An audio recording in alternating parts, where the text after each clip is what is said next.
30. Aí, assim, alguns acordos que eu gostaria de fazer com vocês, que vocês permaneçam com o microfone desligado, a câmera ela pode ficar ligada, a não ser que a conexão fique ruim. Aí a gente sugere que vocês desliguem a câmera e fiquem somente com o microfone. As perguntas, né, os questionamentos, eles podem ser realizados no chat, que é aqui ao lado, e conforme vocês forem enviando, a gente vai tentando responder imediatamente. E ao final, a gente vai abrir a fala, e aí vocês vão poder abrir o microfone, vão poder abrir a câmera e falar, né? Só que são 3 minutos, então, assim, a gente sugere que vocês se policiem para falar dentro desse tempo, justamente para não atrasar todas as outras reuniões e demandas que a gente tem na lida depois, né? Então, assim, a gente segue à disposição, o COSEMES permanece à disposição, eu tô vendo que tem apoiadores aqui, tem o pessoal das regionais também, enfim, o pessoal da SES.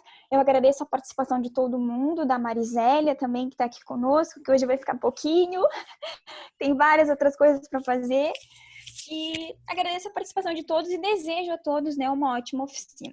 E a gente tá aqui e vamos lá, vamos lá. A próxima aqui é a Rosane e a Alzira, né, que estão com a CONASE. Não sei se a gente consegue já passar a apresentação, ou se elas conseguem passar. Boa tarde, eu sou a Rosane, facilitadora do CONASE.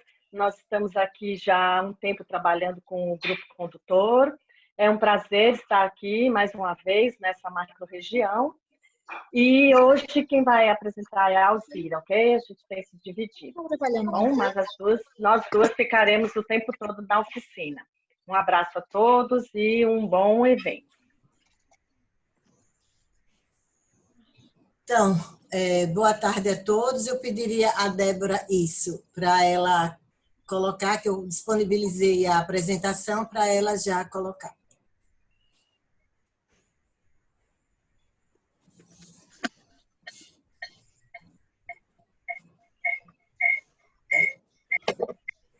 Isso. Então, boa tarde a todos novamente. Como Rosane colocou, né, já me apresentou um pouco, meu nome é Alzira Guimarães, eu sou facilitadora do CONAS, Alzira Nery Guimarães, sou facilitadora do CONAS, e eu e a Rosane estamos com essa responsabilidade de acompanhar a implantação, a implementação do Guia Orientador para o Enfrentamento da Pandemia na Rede de Atenção à Saúde no estado de Santa Catarina. Tá? O próximo, Débora, por favor.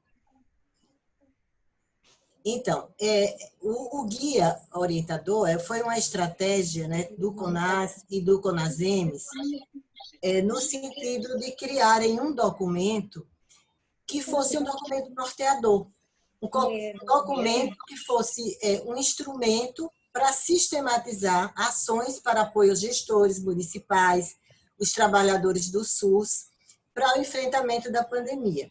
E isso surgiu por quê? Qual a justificativa, né, de ela ser elaborado esse guia?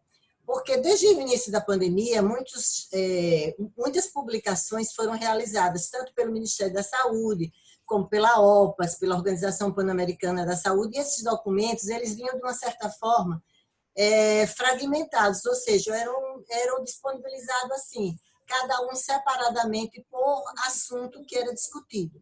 Então, a ideia do CONAS do CONASEMES foi essa, de fazer um compilado dessas principais informações e colocar nesse documento para facilitar o acesso, tanto para os gestores, como também para os profissionais, né, de saúde. O próximo.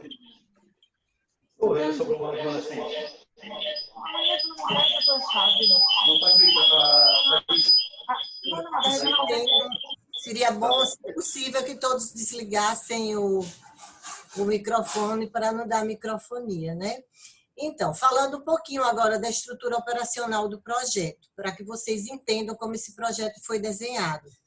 Então, ele está estruturado a nível nacional, né, com o CONAS e o CONASEMES, trabalhando de forma conjunta e integrado, e esse mesmo modelo a nível nacional também se reproduzindo a nível estadual, ou seja, através das secretarias de Estado da Saúde e também do COSEMES, né, a nível de cada estado, a nível estadual.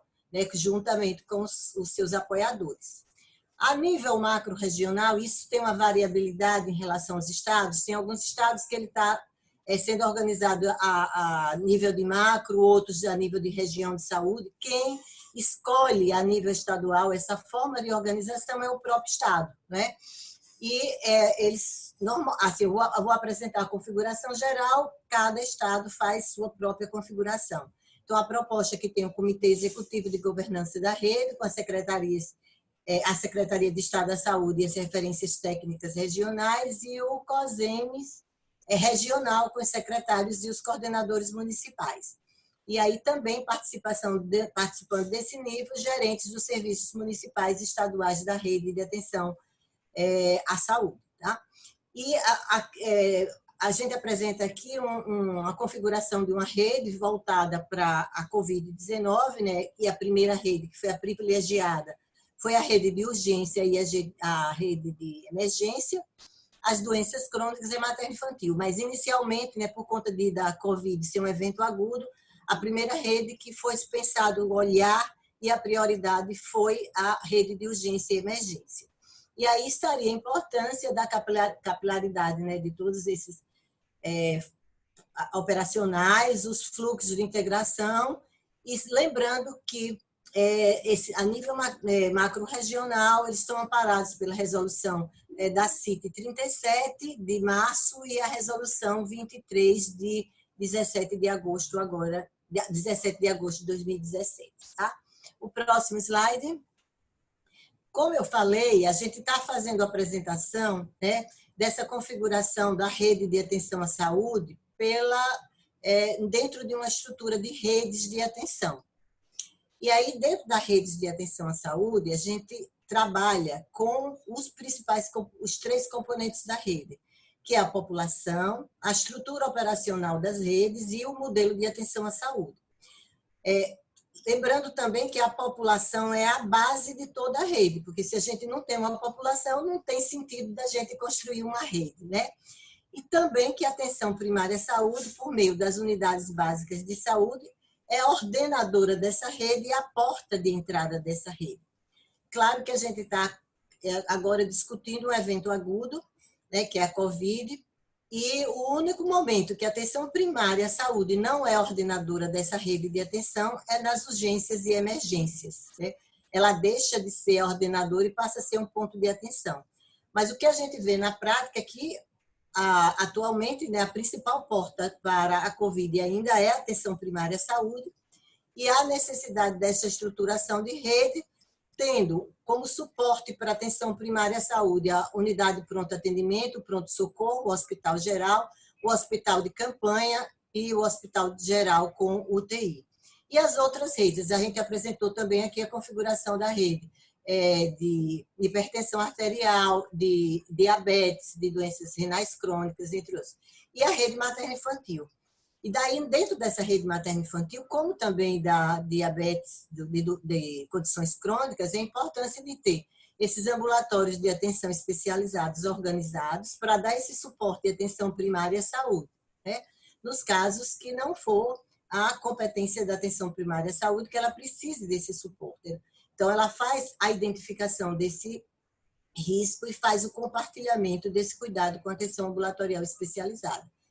A estruturação também da maternidade de risco habitual e a maternidade de alto risco, né, com os cuidados com a unidade de cuidados progressivos e unidades neonatais.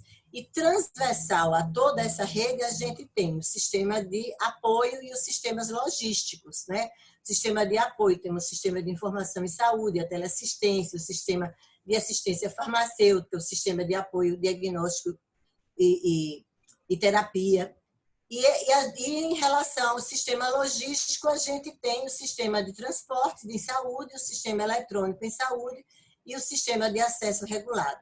Não podemos deixar de fazer uma ressalva pela relevância da vigilância em saúde, que ela participa de uma forma integral com a atenção primária à saúde e os outros pontos de atenção na estruturação e na organização dessa rede de atenção à saúde. Tá? O próximo. Bom, Dentro dessa estrutura, né, operacional que a gente coloca, né, é importante dizer que para uma rede ela ter sustentabilidade, ela precisa de ter essa estrutura operacional. O guia orientador, e aí eu gostaria de fazer uma consideração, que no dia 6 de agosto, último, saiu a nova versão, a versão 2 do guia orientador, e dentro dessa versão foram incorporadas outras ações, e essas ações que foram incorporadas foi em decorrência também das novas atualizações de publicações que saíram depois da versão 1, mas também por sugestão e por solicitação dos gestores, dos profissionais de saúde. Então, nessa versão 2, tentamos contemplar essas solicitações. Então, o guia orientador ele está estruturado da seguinte forma. Ele tem uma introdução, dentro da introdução fala-se um pouco sobre a Covid-19, o diagnóstico, e aí foi introduzido também nessa versão, né? Os 3 tipos de diagnóstico, laboratorial, a imagem, o clínico e epidemiológico, e a importância da notificação. Os grupos de risco para a CISRAG, né, pela Covid-19, medidas de prevenção, a teleassistência, e foi introduzido também, agora, né, nessa versão 2, nessa versão atual, o Centro Comunitário de Referência e os Centros de Atendimento. Haja vista que tanto esses dois centros, né, foram surgidos, foram criados a partir de 2 portarias do Ministério da Saúde, final de maio, 20 de maio, a portaria 1444 e a portaria 1445, que fala da importância dessa estruturação desses centros comunitários e desses centros de atendimento para dar suporte principalmente a essas populações, a população que vive em favelas, né, em centro comunitário, pela dificuldade que eles têm de acesso, e que ambos esses centros eles vão dar um suporte e atenção primária à saúde, e eles têm caráter temporário. E tanto um como o outro, cada um tem financiamento próprio para a sua estruturação. Então, recomendo que, fala um pouco no guia, e eu recomendo também que seja vista essas 2 portarias, que faz todo o comentário e toda a fundamentação a respeito da sua criação. No guia, a gente tem ainda as redes de atenção no enfrentamento da pandemia, com as competências aos pontos de atenção, cada um dos pontos de atenção dessa rede, e as matrizes específicas dos pontos de atenção da rede de atenção à saúde.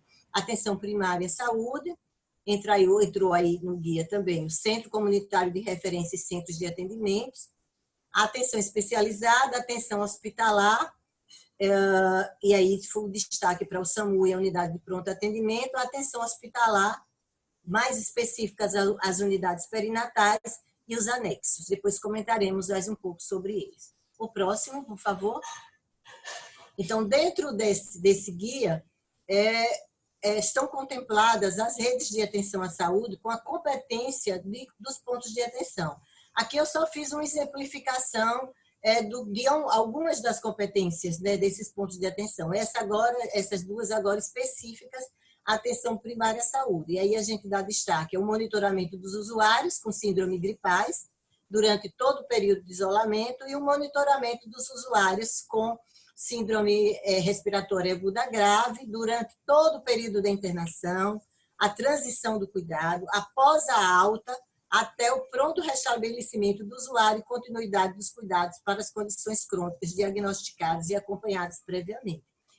Eu gostaria de ressaltar que esse guia ele tem uma peculiaridade, um grande diferencial, porque ele faz toda essa apresentação e essas recomendações e orientações, e ele tem uma flexibilidade, porque ele se adequa à realidade de cada local, de cada estado, e cada estado ele tem total autonomia de escolher de que forma ele quer fazer, é possível e fazer essa estruturação e essa implantação, né?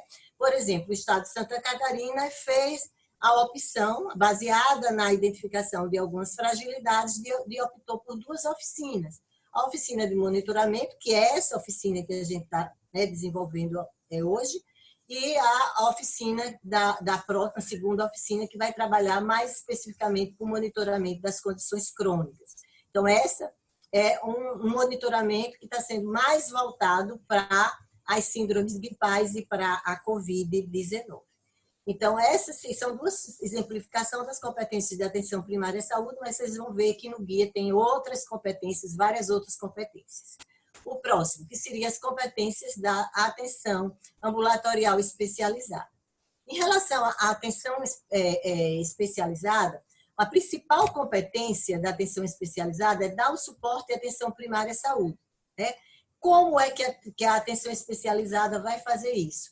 A partir do momento que a atenção primária à saúde faz a identificação, né, e faz a estratificação desse risco na atenção primária à saúde, aqueles riscos que, por exemplo, gestante, crianças, hipertensos, diabéticos, ou seja, depender da rede, eles foram identificados como de risco, seriam compartilhados com a atenção especializada, dando esse suporte e atenção primária à saúde. Eu pediria a Débora para passar o próximo slide, que a gente tem mais especificações, alguns exemplos em relação à competência da atenção especializada, né? Então, eu já falei do compartilhamento, o apoio à distância para as equipes da atenção primária à saúde, o acompanhamento presencial dos usuários, e aí é importante fazer a identificação dos critérios para o atendimento presencial e os critérios para o atendimento em teleassistência, né? Isso de acordo com cada necessidade que foi identificada. O apoio às equipes da atenção primária à saúde no território de abrangência para a discussão de casos, decisão do manejo, avaliação e reprogramação de exames ou consultas, né, conjunta por meio da telemedicina. Então, essas são algumas competências que a gente pensou da atenção ambulatorial especializada e colocamos aqui para exemplificar. O próximo seria as competências da atenção hospitalar. Eu pediria que, por favor, Débora, colocasse o próximo slide para a gente falar um pouco mais dessa competência.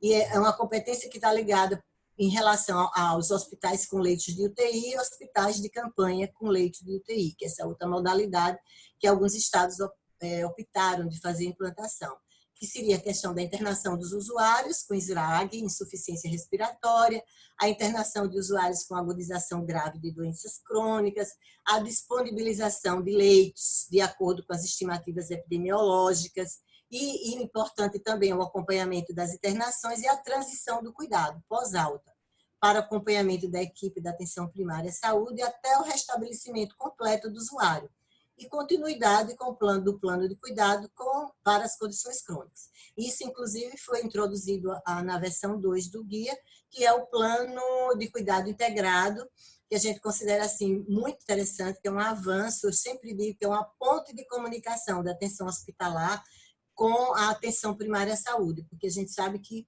infelizmente, vai voltar muitos usuários com algumas sequelas por conta do internamento, né? Algumas sequelas pulmonares, renais, dentre outros, que precisa desse acompanhamento longitudinal da atenção primária à saúde, porque pelo plano se consegue identificar tudo o que aconteceu lá na atenção hospitalar e o que é que a atenção primária à saúde precisa se organizar para poder dar continuidade desse cuidado. O próximo. E dentro no guia também, eles estão colocadas algumas matrizes, que são as matrizes específicas para cada ponto de atenção. Esse próximo slide, nós vamos comentar a respeito das matrizes específicas da atenção primária à saúde, né? Então, aí, no guia, estão contempladas ações e atividades da coordenação de atenção primária à saúde, é mais um suporte, é uma recomendação, uma orientação, para que os municípios eles possam, né, por meio dessas recomendações, essas orientações, ajudar a organizar os seus serviços de saúde. Ações e atividades nas unidades de atenção primária para os casos mais direcionados às síndromes gripais e às SRAG, nas UPAs, né, após a alta hospitalar, na atenção à saúde à criança, na atenção à saúde à gestante e à puérpera, na saúde sexual e reprodutiva, e agora nossa nova versão entrou também em relação ao controle de câncer de colo de útero e também de mama. Em relação aqui às gestantes, eu queria fazer vamos dizer assim, um destaque especial. A importância da continuidade da atenção pré-natal nas unidades básicas de saúde. Porque a atenção à gestante, ele não é recomendado que seja feita por teleassistência, a não ser numa emergência, alguma coisa assim. Mas em caráter de fazer o acompanhamento do pré-natal, há necessidade de que essa gestante tenha o atendimento presencial na unidade de saúde. A unidade precisa se organizar para isso. E aí, a gente apresenta uns dados assim, bastante alarmantes aqui é um indicador em relação à morte por gestante por Covid-19. Saiu um estudo agora no dia 14 de julho que coloca que 77% das gestantes que morreram por Covid no mundo, elas estão no Brasil. Então, inicialmente se pensou que gestante não era grupo de risco, né? E aí, com o desenvolvimento da pandemia, a gente está observando que essa não é uma realidade. E a gente está com um número muito grande de mortalidade. A letalidade por Covid em gestantes está muito alta, em torno de 12% a 13% de cada gestante. Então, esse aí, a gente precisa ter uma atenção especial em relação ao cuidado dessa gestante e dessa puérpera na unidade de saúde, como também das demais outras ações.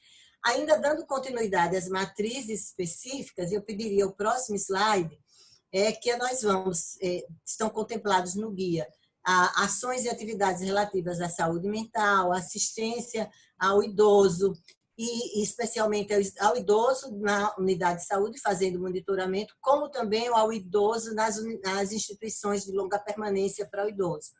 A atenção também à saúde bucal. Próximo, Débora, por favor. Atenção à saúde bucal. Atenção também aos moradores em situação, pessoas que moram em situação de moradores de rua. Então, são outras atividades que estão contempladas também como matriz específica da atenção à primária saúde. E como matriz específicas da atenção ambulatorial especializada, nós citamos aqui, também existem várias, mas a gente pensou aqui que as principais. Então, na especializada, o manejo clínico de usuários, condições crônicas, hipertensão, diabetes, renais crônicos, crianças e gestantes, como eu falei anteriormente, dando suporte à atenção primária. Atenção hospitalar, o SAMU e a UPA, ações e atividades da atenção hospitalar de acordo com as normas, né, da rede de urgência e emergência, e atenção hospitalar nas unidades perinatais com ações e atividades dos hospitais, maternidades e unidades neonatais. E aí a gente entra, né, em um outro área em relação à atenção primária, outro item da atenção primária, do conteúdo do guia, que é em relação aos resultados que a gente espera que a gente consiga com a implantação e a implementação do guia orientador. Próximo, por favor. Aí a gente tem os vários resultados, né? Foram elencados 6 resultados, e dentro desses resultados, cada um tem o que a gente espera que a gente alcance, né? Como já falaram, eu não vou ser repetitiva, mas o primeiro em relação à implantação do guia orientador, é isso que a gente espera, e aí chamando a atenção também que não seria apenas a disponibilização do guia, como nós estamos fazendo, é a discussão e a capilarização desse guia para que esse guia consiga chegar a todos os pontos de atenção à saúde, aos profissionais e que chegue também para os gestores, né? E cada local vai ter suas estratégias e aí a participação dos apoiadores do COSEMES tem uma importância fundamental. O resultado 2 é o fluxo de atenção à síndrome respiratória, que vai ser objeto de discussão também nessa oficina. O resultado 3 é o fluxo de atenção ao idoso em unidades de longa permanência. O fluxo de atenção 4, o resultado 4 seria o fluxo de atenção às condições crônicas na rede, mais específico para diabetes, hipertensão arterial e doenças renais crônicas, dentre outros. O 5, que é o fluxo de atenção às gestantes, já comentei anteriormente a relevância, puérperas e crianças. e tem uma rede de materno-infantil organizada, e o 6, que é o painel de monitoramento epidemiológico e assistencial implantado, dando visibilidade a todas o cenário epidemiológico em relação à Covid. E aí a gente chama a atenção que as unidades de saúde também podem ter o seu próprio boletim, fazendo essa disponibilização desses resultados para o território de cada uma das unidades básicas de saúde. O próximo, aí nos próximos, eu vou passar assim muito rápido, porque é cada um resultado específico que a gente espera, né? O do guia, né? A apresentação do guia, isso tudo a gente já comentou, a apresentação dos guias da equipe, né? A apropriação, a discussão desse guia em todos os pontos de atenção à saúde. O resultado 2 é o fluxo. Próximo, Débora, por favor. Agora eu vou passar um pouquinho mais rápido, porque todos esses resultados a gente já comentou anteriormente, né? O 2 é o fluxo de atenção às síndromes, e aí lembrando a questão e a importância do acolhimento na unidade básica de saúde e o monitoramento desses usuários, para evitar que esses usuários com alguma síndrome gripal ou com a Covid, eles agravem, porque a gente sabe que, em alguns casos, esse agravamento desses sinais e sintomas é muito rápido, então há necessidade desse monitoramento para que esses sinais, esse usuário chegue o mais rapidamente possível a outros pontos de atenção que tenham competências mais específicas de dar uma atenção aos usuários com a síndrome em estados mais graves. Pronto de atendimento em hospitais de referência definidos, né, com leitos de UTI organizados operacionalmente. O ideal é se fazer esse caminho, a Débora vai comentar, esse caminho desse usuário. Chegou na unidade de saúde, os caminhos que ele pode percorrer a depender de cada uma dessa necessidade, os fluxos e os processos assistenciais organizados, com a boa comunicação. E aí entra a questão da regulação, a logística, o transporte, a urgência, e é fundamental essa comunicação entre todos os pontos de atenção. O resultado 3, o próximo slide. Nesse próximo, o resultado 3, a gente espera que a gente consiga, Débora, por favor, no próximo slide, que a gente consiga ter um fluxo para o idoso, né? O idoso e o residente. O anterior, por favor. O slide anterior, por gentileza, que é o fluxo em relação às pessoas idosas e aos residentes de instituição longa permanência. Lembrando que essas instituições de longa permanência que estiverem no território da atenção primária, é responsabilidade da atenção primária dar esse suporte a essas instituições. O 4 é o fluxo de atenção às condições crônicas nas redes de atenção à saúde das condições que é o diabetes, a hipertensão arterial, doenças renais crônicas e outros. E esse vai ser o objeto da nossa próxima oficina, onde teremos a oportunidade de comentar. Mas aí, falar um pouco da importância da continuidade da atenção desses usuários nas unidades de saúde. Próximo, que é o 5, o resultado 5, o que é que a gente espera? Conseguir com o resultado 5 é o fluxo de atenção a gestantes, puérperas e crianças, né? A organização da rede materno-infantil, a garantia do cuidado, como já falamos anteriormente. E o 6, que também já comentamos, é o painel de monitoramento epidemiológico e assistencial implantado, dando visibilidade para a decisão de como se apresenta o cenário da pandemia em cada uma das localidades. Né?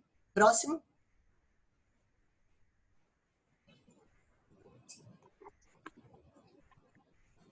Nós trouxemos aqui só a guisa de exemplificação, uma estratégia que em alguns lugares a gente está utilizando, que é de registro coletivo para acompanhamento e monitoramento de casos suspeitos e confirmados. Mas isso a gente pode usar tanto para gestantes como para crianças. A importância de que toda a equipe, quando a gente fala toda a equipe, eu não estou me referindo ao médico, o enfermeiro, o agente comunitário, não. Estou falando de toda a equipe da unidade de saúde participa desse monitoramento. Porque se você divide esse monitoramento com vários componentes da equipe, isso fica muito mais fácil para cada um fazer esse acompanhamento. Né?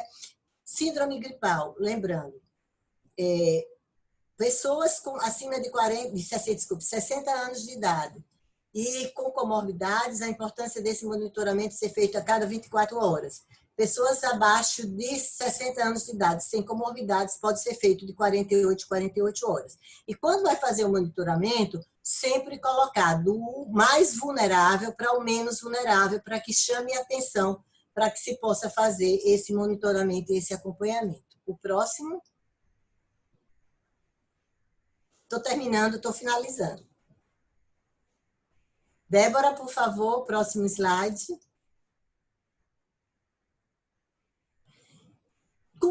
Com a implantação do guia, essa implementação do guia, o que é que a gente quer, o que é que a gente espera?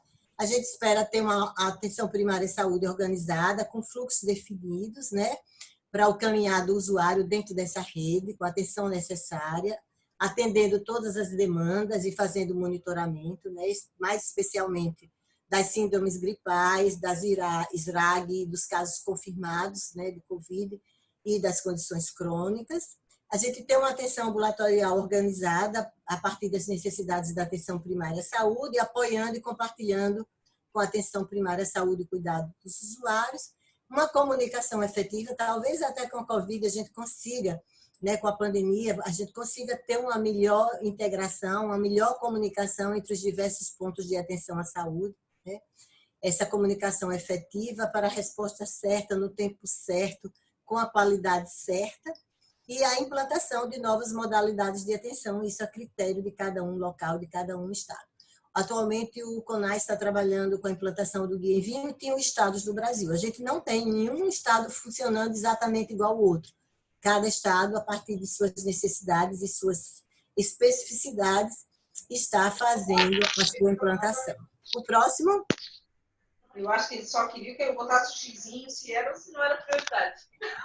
O próximo é agradecer a todos, né?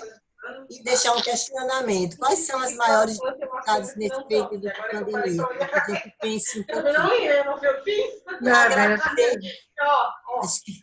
Acho que tem o microfone aberto. Agradecer a participação de todos. Parabenizar pelo esforço que está sendo feito na Secretaria da Saúde, o Grupo Condutor, com o COSEMES, os apoiadores, as referências técnicas, né? E dizer que nós do CONAS estamos à disposição para dar o suporte que vocês acharem necessários, né? Mais uma vez agradecer e dizer que posteriormente no debate estaremos assim à disposição para fazer os esclarecimentos que vocês tirarem as dúvidas e discutir, debater aquilo que vocês considerarem necessário. Muito obrigada pela atenção de todos. Obrigada, Alzira. Filho! Tem uns microfones abertos aqui, ó, Edson. Edson e Débora. Aí, agora sim. Nossa, dá um alívio na cabeça. Gente, por favor, cuidem os microfones, porque a gente não entende a outra pessoa do outro lado e, ao mesmo tempo, fica com um barulhão muito forte na cabeça. Então, por favor, tenham cuidado em relação a isso, tá? Então, seguindo a nossa programação agora, é a doutora Jane, né? Quem é o responsável pela apresentação da doutora Jane? É o Edson ou é a Débora? É a Débora? Já vou disponibilizar. Ah, tá. Então tá. Seguimos, então. Pessoal, só relembrando, dúvidas, relatos, observações podem ser feitas aqui no chat, tá? E a gente vai respondendo na medida do possível.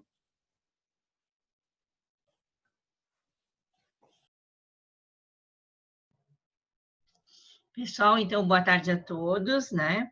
A minha parte a minha fala é sobre como organizar a rede de atenção à saúde macro-regional, o desafio, né? A gente sabe que vocês todos, de alguma forma, tinham conhecimento do guia, mas esse trabalho mais específico agora, ele tem a função não só de vocês conhecerem, mas utilizarem melhor o guia. E também nós estarmos levantando problemas específicos de cada macro-regional para tentar ajudá-los nesse momento de pandemia. Pode passar, Débora. Então, aqui a situação do risco que nós estamos. a macro sul e extremo sul, né? Ainda continuamos na situação de grave e gravíssimo, né?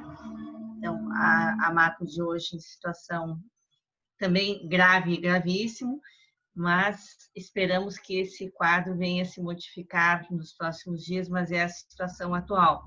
Então, tudo que nós temos em relação à discussão é sempre, com o avanço da pandemia, é sempre em tempo, tem que ser muito ágil em relação ao tempo, para que a gente consiga, talvez, organizar um pouco dos processos e, assim, melhorar os nossos resultados em termos do atendimento à população e o agravamento da situação das pessoas. Pode passar, Débora. Então, como que esse mapa é construído? Vocês já sabem disso, é através das dimensões da matriz do risco potencial. E essas dimensões, então, são isolamento social, investigação, testagem, isolamento de casos, reorganização de fluxos assistenciais e ampliação de leitos. Cada uma dessas tem 2 indicadores. No isolamento social, a gente tem um que mede a atividade dos casos e outro a disseminação desses. Na investigação, testagem e isolamento de casos, nós temos um que mede a vigilância dos casos e outra incidência. Sobre a reorganização dos fluxos assistenciais, temos um que mede a ocupação dos leitos clínicos de Covid, do SUS, e outro a velocidade no avanço desses casos, e a ampliação de leitos, um que mede a ocupação dos leitos de UTI no SUS e outro sobre a letalidade. Pode passar.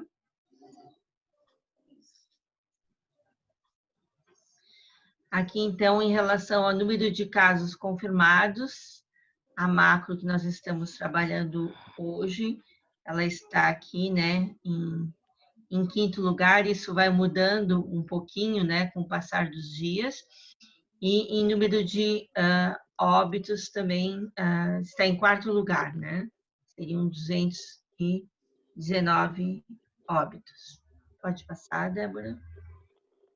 Tem Jaguaruna? Aqui, em relação à ocupação de leitos, então, a macro sul, extremo sul, 81% de ocupação de leitos, uma ocupação aqui representada também pelas essas bolinhas, né, que quanto maior aqui, maior a ocupação, né, em relação ao restante do estado, a gente tem uma ocupação bastante significante em relação aos leitos de UTI. Pode passar. Aqui sobre como é que a situação dos óbitos conforme sintomas e comorbidades. Então, a gente tem, assim, a nossa curva crescente aqui com 1.400 óbitos, mais especificamente 1.445, né? E para chamar a atenção aqui dos sintomas da situação que é mais grave, da síndrome respiratória grave, então nós temos o desconforto respiratório como um sintoma bastante frequente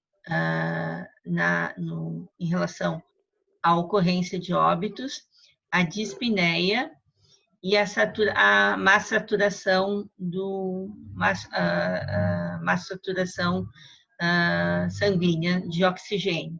E depois nós temos febre, dispneia, e também chama atenção aqui para outros sintomas que às vezes não chamam tanto a atenção, mas que fazem parte da síndrome gripal, que é a dor de garganta e a presença também dentro dessa síndrome da diarreia.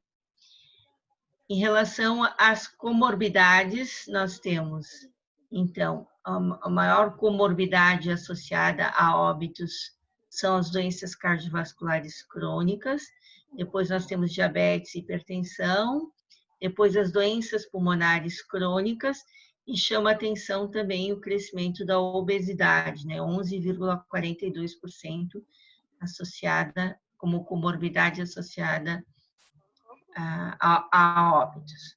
A distribuição da faixa etária já é conhecida por nós, né? Quanto mais avança a idade, maior número de óbitos eu tenho, e com uma predominância no sexo masculino. Pode passar, Débora.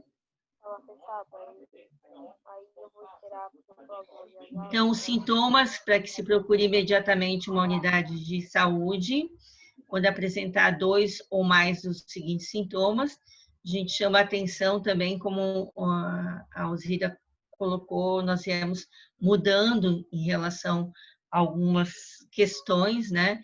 Então, é importante que a unidade de saúde, a unidade básica de saúde esteja aberta, principalmente naquele paciente com comorbidades, para estar fazendo o atendimento presencial. Porque muitas vezes, no monitoramento à distância ou por WhatsApp, a gente acaba falhando até na interpretação desse sintoma dado pelo paciente. Então, sensação febril ou febre, tosse, congestão nasal, dor de garganta, coriza, diarreia, vômito, a ausência ou estranheza no paladar e a ausência ou estranheza no olfato, e a dificuldade respiratória, que sempre é um sinal de gravidade, sempre deve se procurar consulta quando tem dificuldade respiratória. Pode passar.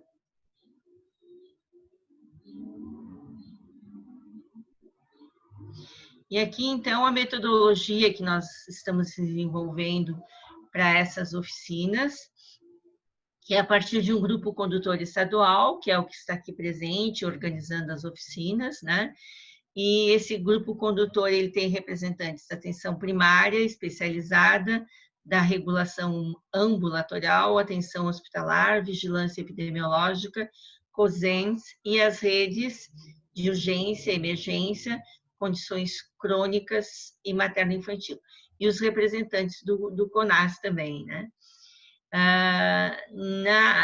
Na macro-regional, o que a gente aconselha, então, e está sugerindo, é que vocês criem esse grupo condutor também da macro-regional, com as mesmas instâncias de representantes, e que vocês, após, né, essa oficina, consigam fazer um plano de ação a respeito daqueles problemas aqui levantados, e utilizando o apoio do guia aí, que já tem fluxos bem claros que podem nos ajudar, mas outros, obviamente, serão construídos a partir da especificidade e da singularidade no local. A proposta é que vocês desenvolvam esses encontros com esse modelo para as regiões, e que lá o público-alvo sejam coordenadores de CIR, gestores municipais de saúde, da atenção primária, da atenção especializada, da regulação ambulatorial, da atenção hospitalar, vigilância epidemiológica, COSENS, e essas redes priorizadas, urgência e emergência, condições crônicas e materno-infantil. E o grupo condutor macro-regional vai ajudar, então, esses grupos na regional, através das ações do guia, as notas técnicas, os instrumentos aí disponibilizados, e mais a escuta daquelas demandas específicas que saem de cada região para resolução. Como eu falei, a gente está numa pandemia, então tudo é muito para ontem, né? O tempo é o nosso inimigo e a gente tem que fazer, desenvolver e fazer planos de ações que sejam, que nos levem a soluções o mais rápido possível. Débora, minha apresentação desapareceu. Teve um probleminha aqui de internet, pessoal. A gente está visualizando novamente. Voltou? Voltou aqui. Só que está pequenininho. Você não consegue aumentar? Você está me ouvindo? Tô. Então, é que ficou pequeno aqui. Deixa eu ver. Vamos ver se... Deve ser no teu, Jane. Então, será que eu saio e entro de novo? Deixa eu ver. Não precisa sair, não. A Débora coloca novamente e você visualiza de novo normal. Isso. Tá.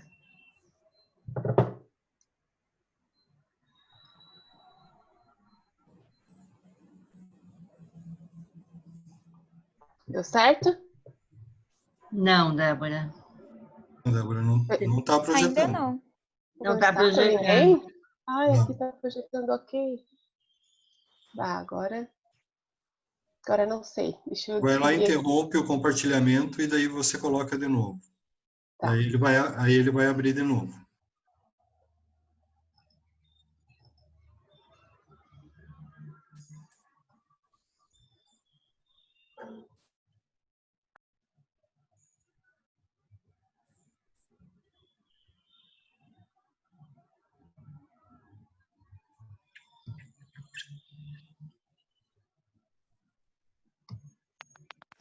Entendeu? Não tem ninguém falando, por isso. Como que não? Tá no máximo?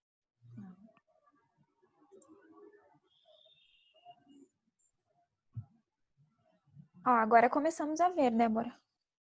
Só que tá pequenininho, né? Ainda não tá no... Tá não, gente. Acho que depende de cada um. É que no meu aparece pequeno. Ó, Eu agora já deu certo. aumentei. Deu Agora não certo, sei. Débora. Deu? Então, Deu, aham. Pra mim tá Mas bom pra mim também, tá normal. Para mim tá aparecendo pequeno. Deixa eu ver se... agora eu consegui. Tá Tá. bom. Pode passar. Tá, então eu estava falando dos grupos condutores, né, que cada um tem, então, a sua responsabilidade, o da macro-regional, de instrumentalizar e fazer a mesma discussão lá com o da regional, e depois, então, esse grupo vai estar consolidando esses problemas levantados para que a gente possa estar auxiliando vocês. Mas é muito importante que se tenha um plano de ação. Então, nós definimos até pelos problemas que já vinham sendo apresentados no CIAP-COVID, que o nosso foco seria o que mais apareceu de problemas, o monitoramento dos casos suspeitos e confirmados, que é esse primeiro conjunto de oficinas que nós estamos fazendo, então, para discussão especificamente do monitoramento, e a segunda etapa, a segunda oficina de cada macro, vai ser sobre o fluxo de atenção às condições crônicas nas redes na pandemia. Então, sobre o monitoramento, o enfrentamento da pandemia convoca as redes de urgência e emergência, incluindo ações de prevenção, o atendimento da síndrome gripal nas unidades da atenção primária e os fluxos de atenção aí da síndrome respiratória, angústia, síndrome da SRAG, até a internação em leitos de UTI, com todos os recursos aí logísticos, de apoio, laboratorial e terapêutico necessários. Em relação às condições crônicas, que será o segundo momento, então, requer um redesenho de fluxos e modalidades de atendimento. A gente sabe que é esse grupo de pacientes, de usuários que têm condições crônicas de saúde, exigem que a gente, na maior parte das vezes, esteja fazendo atendimento presencial, porque estão relacionados aí à questão da gravidade e da possibilidade de óbito ou vir ocupar um leito de UTI. Então, esses fluxos têm que estar muito bem desenhados e respeitando, obviamente, no momento de atendimento, o distanciamento social e a garantia, a continuidade de todo o cuidado para a estabilização clínica desses usuários. Pode passar, Débora? Então, o que se pretende com as oficinas? Eu já falei um pouco, mas conhecer o cenário epidemiológico e assistencial na macro-região, criar esse grupo condutor macro para enfrentamento da pandemia na rede, identificar a estrutura operacional com pontos de atenção que necessitam dessa operacionalização e melhor comunicação, né? Seja a rede de urgência e emergência, de doenças crônicas e materno-infantil, a capacidade operacional, os sistemas logísticos de acesso e regulação, o transporte também do usuário, o apoio diagnóstico específico e considerando as condições crônicas, a possibilidade do uso e o uso adequado e quando usar o telesaúde, né? As comunicações à distância, analisar as informações e identificar os problemas mais críticos para o desempenho dessa rede de atenção, respondendo às demandas específicas da população, e revisar e elaborar um plano de ação para enfrentamento da pandemia. Então, chamar atenção que é muito importante que vocês elaborem esse plano, discutam, nos enviem esse plano, a gente tem um momento de discussão agora sobre isso, mas ele tem que ser elaborado e identificado quem são os atores que vão participar e a função de cada um, que a gente tenha realmente um ganho na implementação desse guia. Pode passar, Débora? Acho que era o último, né? Então, hoje a oficina é sobre o monitoramento dos casos suspeitos e confirmados. Ok. Obrigada, doutora Jane. Obrigada pelas explanações. Então, a gente já passaria para a Débora, né, Débora? Para falar sobre o fluxograma. E acho que é isso. Débora, se tu tiver dificuldade na conexão, a gente pode solicitar o Edson para passar, porque daí tu não fica cuidando de muita coisa ao mesmo tempo, que é difícil, né? Eu acho que vai dar certo. Agora tá bom. vai dar tudo ok. Qualquer coisa nos avisa. Eu grito. Tá Débora, bom. até por sugestão, quem sabe se nós invertêssemos a tua apresentação e a fala da Marisélia, porque como ela tem que sair às 15, aí vai ficar um prazo meio curto, né? Então, sugestão... Pode ser? A Marisélia fazer a fala dela agora, que aí também, se tiver alguma coisa, a gente consegue compilar e mandar para ela depois. Certo. Sim. Bem-vinda, Marisélia. Seu microfone está desligado. Cliquei um pouco fora do ícone e achei que tinha ligado. Bom, obrigada. Desculpa estar alterando o roteiro de trabalho de vocês, mas totalmente alheio à minha vontade. Eu não me apresentei, sou Marisélia, sou consultora técnica do CONASEMES, trabalho na área de governança da informação, então tenho já feito esse trabalho aqui no caso de Santa Catarina, com o Edson, a Priscila, já há bastante tempo. Tive a oportunidade de trabalhar na organização do Guia Orientador da Covid desde o início e tendo bem a importância desse compilado para os gestores que estão organizando o trabalho, organizando os processos, revendo as rotinas, de forma a dar o melhor retorno para a nossa sociedade. A pandemia, claro, não esperou que o guia ficasse pronto, então a gente sabe que todos vocês tiveram que se organizar na medida que a necessidade foi aparecendo. E o guia hoje, organizado como ele está, ele vem com uma oportunidade de rever processos, até porque essa pandemia ela tem se mostrado com diferentes velocidades e facetas nesses 26 estados que compõem o país, né? Em lugares mais acelerados, menos acelerados, com a interiorização caminhando em velocidades distintas. A gente tem visto em oficina de outros estados que situações muito peculiares da região, da macro-região, têm exigido que os profissionais de saúde se organizem continuamente para dar conta dessas necessidades, né? E essas necessidades, muitas vezes, ela vem por conta da organização e da estrutura disponível, mas também pela questão cultural da população daquela região.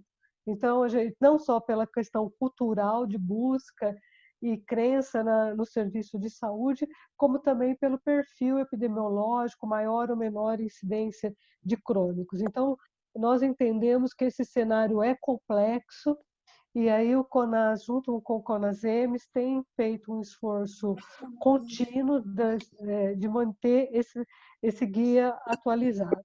A ideia é que ele não venha como receita própria para que vocês façam as alterações de maneira proposta, como está no guia, ou essas propostas que a Secretaria e o COSEN em Santa Catarina organizou, mas que tudo isso seja considerado um balizador, um direcionamento e mais ainda, uma referência técnica, né? Que é importante para quem está tomando decisão, tanto no sentido de otimizar os recursos disponíveis, como no sentido de ampliar a segurança do paciente. Então, nessas oficinas, além da apresentação dessas orientações que estão organizadas e foram revistas pelo COSENS, junto com a Secretaria de Estado de Santa Catarina, no sentido de aproximar mais da realidade de vocês, é importante muito ouvir a experiência de vocês, inclusive com relação aos pontos fortes, pontos fracos, porque a gente já percebeu que todo profissional de saúde, todo gestor, já foi capaz de identificar aquilo que auxiliou a almejar bons resultados e aquilo que teve que ser revisto durante o processo. Essas experiências de vocês, elas servem não só para os colegas que estão presentes nessas oficinas no dia de hoje, como também por conta das pessoas que estão participando nas diferentes oficinas, elas vão se multiplicar para os colegas de outras macro-regiões e, com certeza, de outros estados também. Então, a expectativa é que vocês falem muito, muito mesmo. A gente precisa ouvi-los, porque é em cima dessa fala que a gente vai poder organizar melhor o apoio que a gente tem buscado trazer para vocês. Eu vou precisar me ausentar para uma outra reunião que começa às 15, mas eu vou me manter aqui o tempo máximo para ouvi-los e depois eu me comprometer com o Edson antes de acessar a gravação para poder avaliar toda a fala de vocês, que para a gente no Conascems é extremamente importante para o nosso andar e seguir adiante, tá? Muito obrigada pela oportunidade. Vamos continuar aqui com a Débora, que tem uma proposta bem legal para apresentar para a gente. Obrigada, Marisélia. O Edson já começou a compartilhar a tela aqui. Vou passar a palavra, então, para a Débora.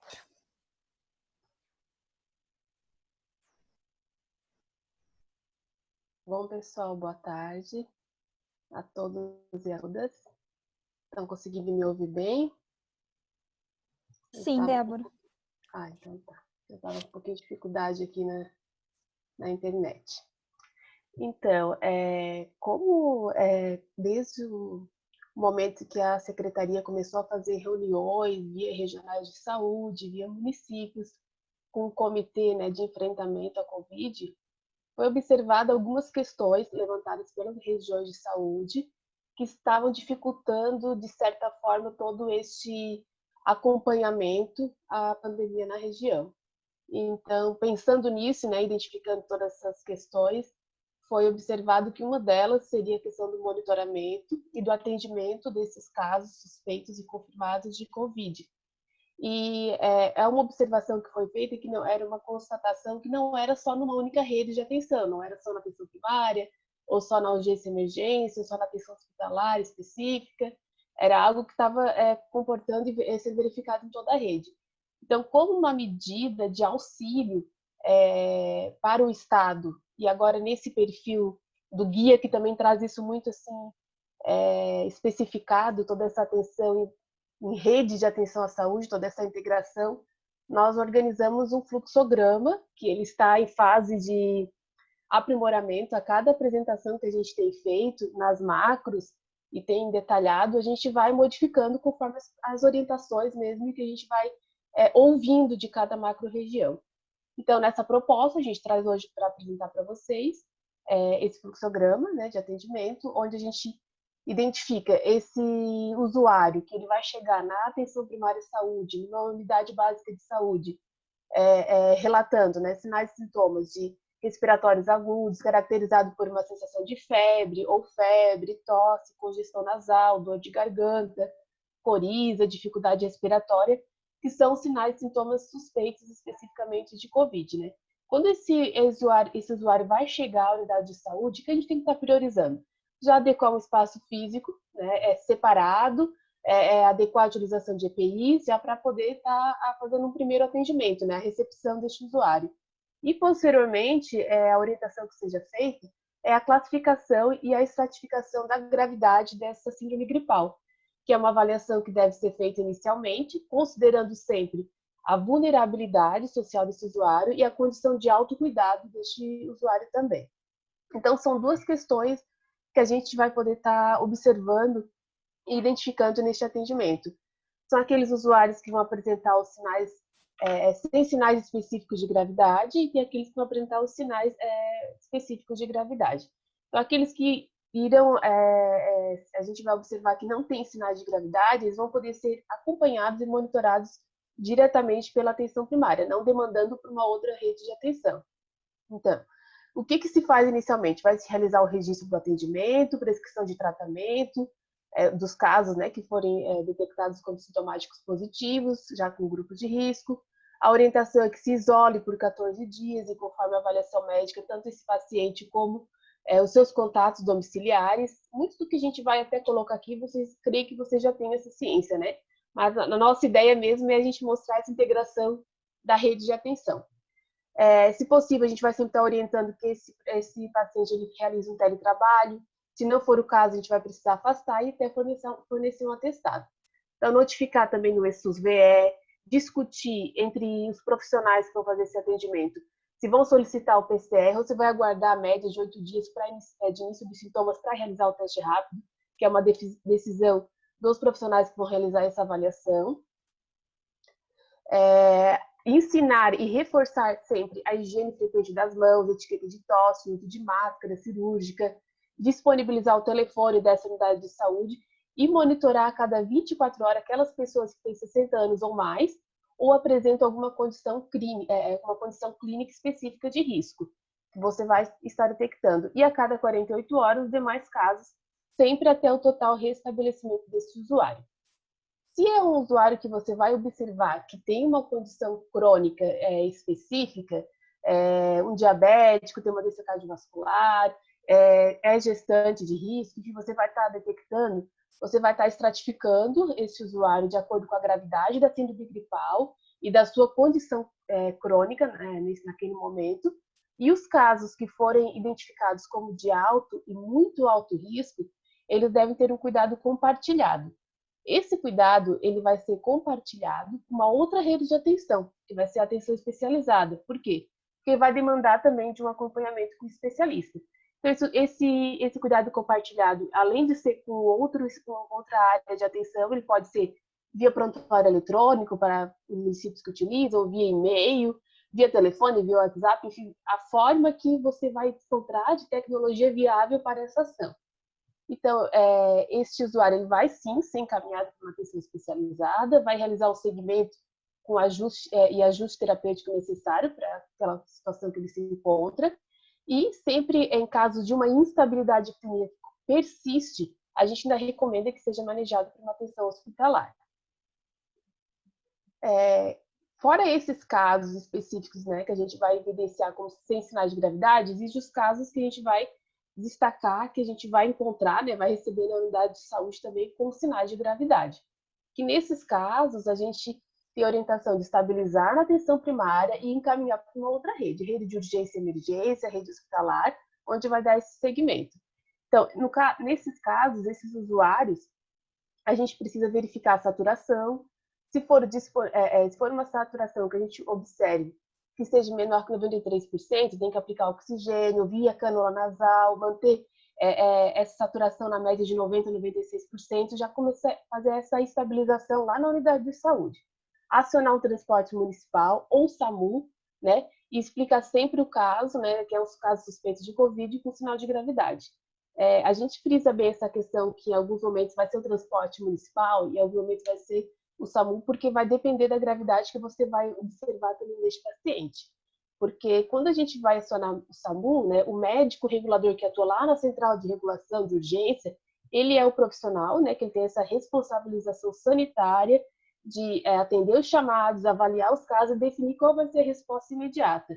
Se vai ser um encaminhamento para uma unidade de pronto atendimento, se vai ser um encaminhamento muitas vezes para a rede hospitalar, ele vai estar podendo definir, auxiliar. Então, essa transferência ela vai ser ou para a UPA, né, ou para o hospital, de acordo com a gravidade desse paciente. Também é necessário fazer essa notificação. Os casos dos pacientes que a gente vai encaminhar para a UPA, a gente até frisou aqui, colocou a questão do centro de triagem, porque temos muitos municípios que têm este centro de triagem para acompanhamento. Então, também, muitas vezes, alguns pacientes são encaminhados diretamente para esse centro de triagem. Você vai fazer uma confirmação diagnóstica, estabilizar esse quadro e encaminhar ele conforme o quadro clínico. Ou ele retorna para a atenção primária para seguir o seu acompanhamento, ou ele vai ser necessário encaminhar para uma atenção hospitalar. E daí, nesses casos, é necessário entrar em contato também com a equipe do hospital, que vai ser referência, repassar este caso, elaborar um relatório desse paciente e transferir para essa possível internação nessa atenção hospitalar. Então, a porta de entrada para a atenção hospitalar, ela pode ser por vários meios, né? Ela pode ser diretamente atenção primária, via UPA, via direta do próprio paciente. E quando esse paciente chega na atenção hospitalar, é realizada a avaliação médica, né? E se procede com fluxo para doenças infecto-contagiosas. Outra orientação, né, que é importante também para a atenção hospitalar, é a questão da notificação do CIVEP-gripe, que é todo paciente que está internado, né, no serviço de saúde, nessas condições, precisa ter essa notificação. Então, este paciente que vai chamar a atenção hospitalar é um paciente de síndrome gripal, no caso, é um caso grave, então ele vai necessitar ou de leitos de enfermaria exclusivo com suporte ventilatório, né, ou se é um caso grave que ainda apresenta uma insuficiência respiratória e vai precisar de um leito de UTI exclusivo. E se for quadros que estão em agutização de uma doença crônica, que já existente, né? Então, ele vai necessitar de leitos ou de enfermaria ou de UTI, de acordo com a questão clínica desse paciente, né? Então, vai ser manejado de acordo com a diretriz clínica. Este paciente, após todo este acompanhamento, todo esse tratamento que ele vai receber lá na atenção hospitalar, a partir do momento que ele vai receber a alta, a atenção hospitalar precisa fazer um contato com o município de origem deste paciente, com a atenção primária, com a atenção especializada, com o território onde esse paciente ele se localiza. Então, lá por que é necessário fazer esse fato? Porque você vai fazer a transição do cuidado. No guia do CONAS, que até já foi colocado aqui o link para vocês, no final do guia ele tem uma apresentação bem legal, ele traz como um anexo um plano de cuidados que você vai poder estar desenvolvendo. Você vai colocar todas as informações desse paciente que esteja hospitalizado para você poder fazer essa transição deste cuidado para a unidade de origem dele. Então, é muito importante esse momento, porque quem vai estar recebendo esse paciente precisa dar continuidade, dar seguimento a este tratamento, por mais que ele já tenha já esteja restabelecido. Então, é muito importante que faça essa transição do cuidado. Então, enquanto lógica de rede de atenção em saúde, todo esse movimento, né, toda essa passagem desse paciente da atenção primária, atenção secundária, atenção terciária, este olhar geral desse paciente, todo esse meio, quem coordena o início deste acompanhamento, o término deste acompanhamento é sempre a atenção primária. Então, por isso que a gente frisa a colocação de que a atenção primária ela é a ordenadora e a coordenadora da rede de atenção, por causa realmente deste olhar que ela precisa ter do todo, de todo esse acompanhamento do paciente. É isso que nós tínhamos para apresentar para vocês. É uma proposta que a gente traz, né, como adequação para a macro-região, né, de acordo com o que a macro-região também tem de estrutura para essa adequação na rede de atenção à saúde. Como eu comentei no início, nós estamos readequando o fluxograma a cada apresentação para que, ao fechar essa oficina 1, a gente possa estar entregando o material para vocês, né, um documento via estadual, já com as adequações e organização de cada rede temática dentro dessa rede de atenção à saúde e com essa proposta também de utilização deste fluxograma. Era isso. Ok, obrigada, Débora. Pessoal, então agora está aberto a palavra, assim, o que vocês quiserem nos passar, quiserem questionar, nos propor, enfim, vocês podem ligar o microfone e utilizar a câmera também, né? Lembrando que são 3 minutos e lembrando que para aquelas pessoas que não possuem microfone ou não se sentirem à vontade em falar, podem pontuar a gente ali, né? Escrever ali no chat que a gente repassa aqui e vamos tentando responder na medida do possível. Como a Marizélia bem falou, né? A proposta aqui é ouvir, né? Ouvir as propostas, ouvir o que vocês estão passando aí na ponta, para que a gente possa construir aqui a nível central uma proposta que contemple as especificidades de vocês aí, tá bom? Então, agora está aberta a palavra para vocês. E obrigada por estarem aqui. Só para a gente fazer um fluxo aqui, quem quiser fazer uso da palavra, coloca no chat, que daí eu vou fazendo o controle aqui e liberando, que senão vai abrir 2 pessoas ao mesmo tempo, 2, 3 pessoas, e aí fica complicado, né? Então, vai escrevendo no chat ali o nome e aí a gente vai liberando. A Priscila vai chamando lá, tá ok? Pode ser, Edson, ótimo mesmo. Pode ser sim. Priscila, eu só queria registrar a presença aqui também do nosso apoiador do Ministério da Saúde, que é o Alex, que está presente. Ah, sim, ele é da atenção primária? Ah, ok. Ok, Jane.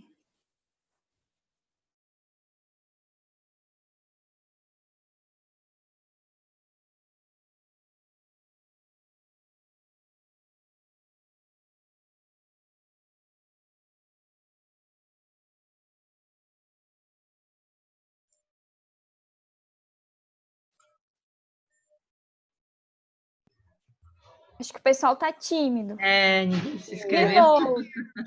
Eu vi que estava participando ali. Todo mundo tímido. Eu acho que a gente podia deixar algumas perguntas, né? Então, Boa, por exemplo, Marizélia. do que foi apresentado, que é uma organização interna dos técnicos que se debruçaram sobre o material do guia orientador, em que medida vocês identificam o processo de trabalho do gestor nesse guia? Ou em que medida vocês tiveram, por necessidade local do território, fazer algumas alterações? Acho que isso era importante para a gente dizer. Podem não ter contemplado todo o fluxo que a Débora colocou aqui, porque ou não surgiu a oportunidade, não é característica do território, ou tive que fazer algumas diferenças justamente por característica do território. Então, se alguns gestores, alguns profissionais se dispusessem a falar nesse sentido, acho que é um bom começo. É verdade, Marizélia. Vamos ver agora. O pessoal vai querer falar. Só queria destacar que na oficina que a gente fez na sexta-feira, acho que a Juliana, da SUI, né, que colocou alguma questão também a respeito do SAMU, da importância, né, de nem sempre a gente estar chamando só a questão da ambulância municipal, mas também a questão do SAMU, que a gente já tentou adequar realmente ali já no fluxograma essa questão mesmo do encaminhamento, né, e do porquê de muitas vezes a gente está necessitando também chamar o SAMU 92. A gente vai adequando conforme vamos tendo as oficinas. Ah, sim, sim. Por isso é importante a gente ouvir, né? Porque senão fica difícil.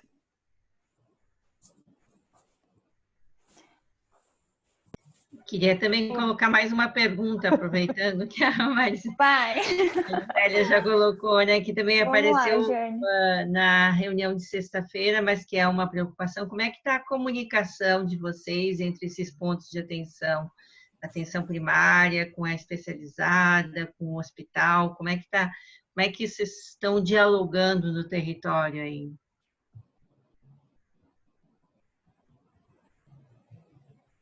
Os apoiadores do COSENTES também podem falar, tá? Estão ali, quietinhos, só espiando.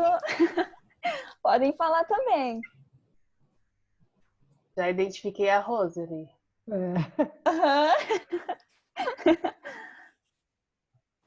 Não, tem a Ivânia também. Então, já que foi dado a deixa, o que eu percebo, assim, agora também por estar na ponta, é a falta realmente dessa conversa, né, desse ajuste de fluxos, desse não entendimento, vamos dizer assim, de alguns equívocos entre a atenção primária e, por exemplo, um centro especializado de atendimento ou um próprio, né, o centro de triagem. Essa conversa, eu ainda sinto falta disso, ouvindo os colegas e vivenciando, né?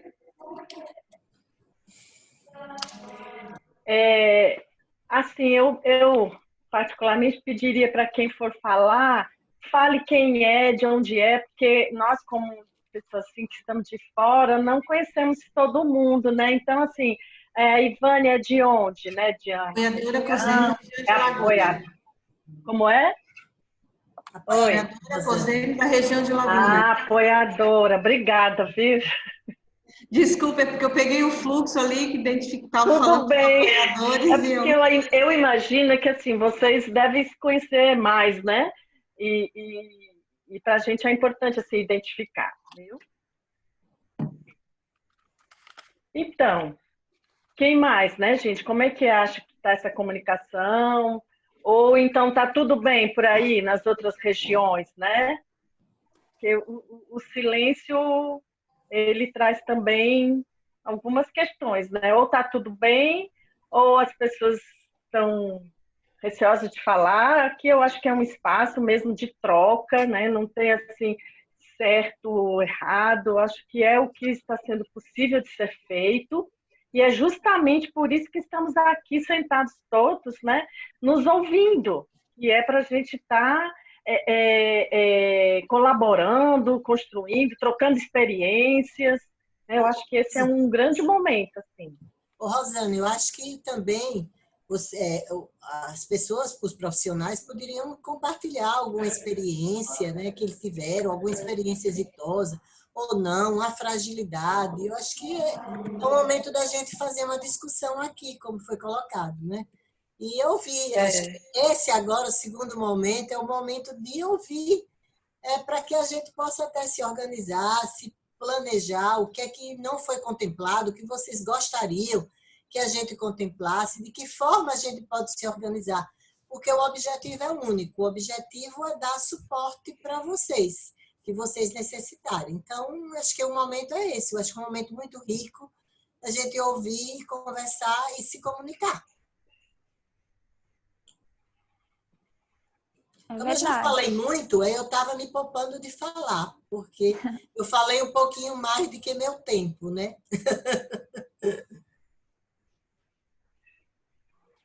Então, eu vou dar uma sugestão, né? Assim, por exemplo, esse problema que a apoiadora do COSEMS trouxe, que é um problema de comunicação e de acerto dos fluxos, né?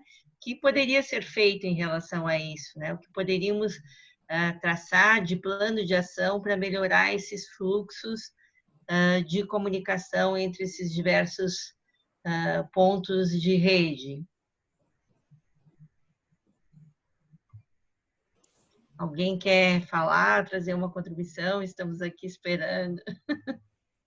Desculpa, mas para mim falhou o teu áudio. Aí eu não sei se você conversou comigo ou não. Então, eu estou fazendo uma sugestão a partir da tua fala, né? Assim, você colocou um problema e o que a gente vai fazer para resolver esse problema, né? Como é que a gente vai articular esses pontos da rede?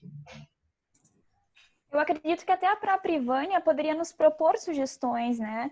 Do como melhorar, como fazer, porque a gente também sabe de alguns problemas, mas é interessante também que a gente fale das soluções, né? A gente também foque nas soluções. E aí, Ivânia, o que tu acha? O que a gente consegue detectar é que nessa macro que a gente está hoje, são 3 regiões, né? Das 3 regiões, 2 encontram-se ainda no risco gravíssimo e uma está no risco grave. Laguna, que é a que está agora em risco grave, ela era a que estava mais à frente das demais, né? Num primeiro momento, numa visão geral, né? A gente observava que foi muito rapidamente, a questão dos leitos também, assim, foi a 90, a taxa de ocupação foi muito rápido. E depois do que a gente tem observado? A gente tem observado que estão conseguindo se reestruturar, ainda que, né, devagar, está começando, mas as outras 2 regiões que não se encontravam no risco gravíssimo, elas estão permanecendo ainda 2 semanas consecutivas já no risco gravíssimo. Talvez, não sei, né? Também é um questionamento meu agora, observando, né? Talvez a região de Laguna tenha algo para dizer assim, olha, estamos fazendo dessa forma, modificamos dessa forma, por isso que a gente viu diminuir um pouquinho esse risco. Se existe algo que possa auxiliar as outras 2 regiões que estão permanecendo mais tempo também nesse gravíssimo. né, nessa questão mesmo de organização da rede, né? Acho que é legal a gente poder estar ouvindo um pouquinho. Eu vejo que tem bastante gente de municípios aqui também participando, né? É isso aí, gente. Uma colocação só. A Ivânia está com o microfone desligado. Isso, desligado, Ivânia.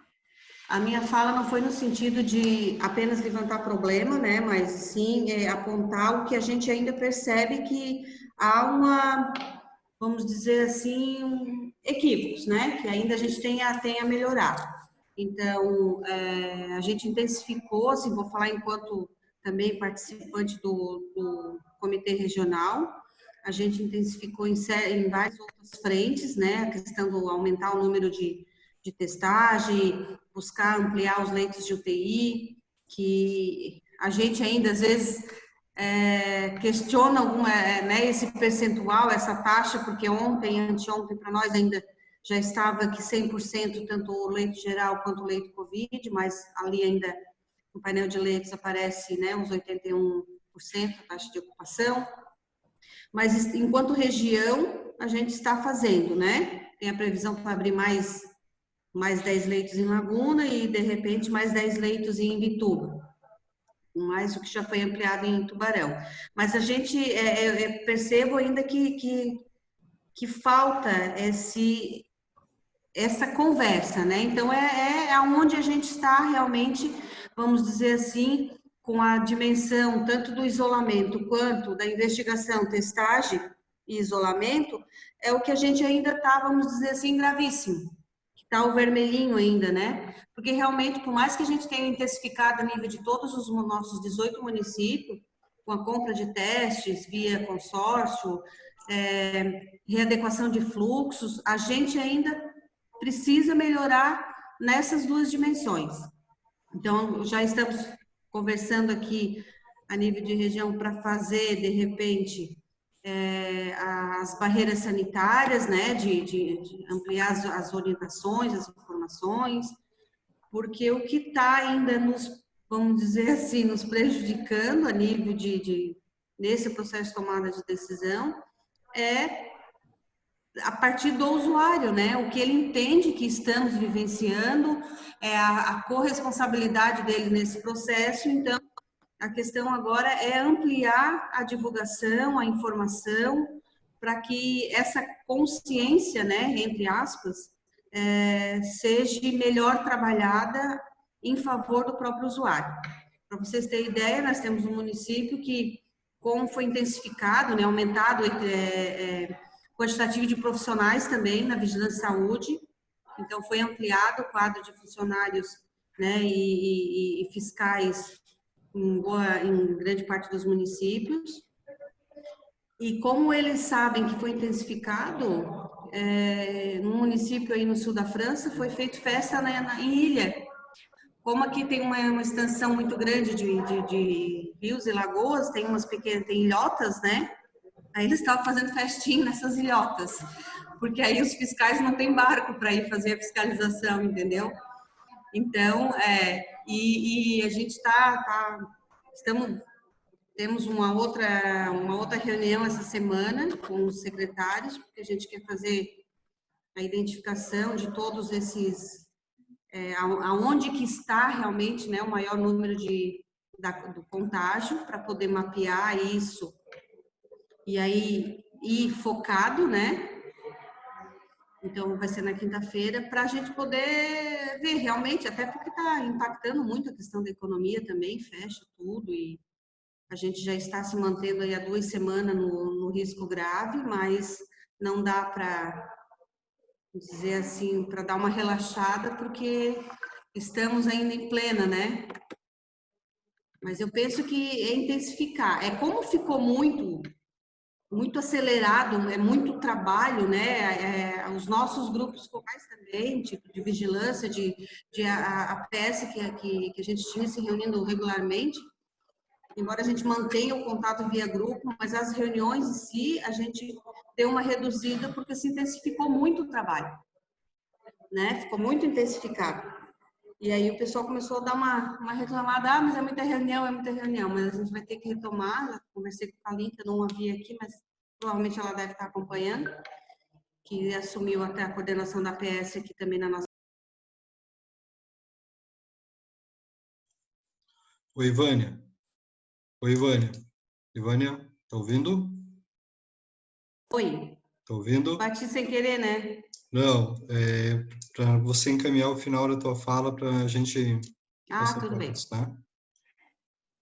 Boa ideia, Edson. Eu não quis cortar porque estava bom, mas ao mesmo tempo tem o tempo. Então a gente fica com dois corações, né?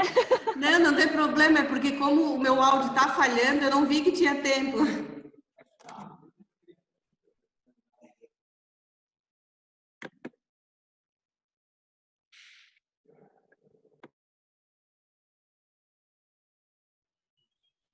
Acho que ela não quis concluir a fala.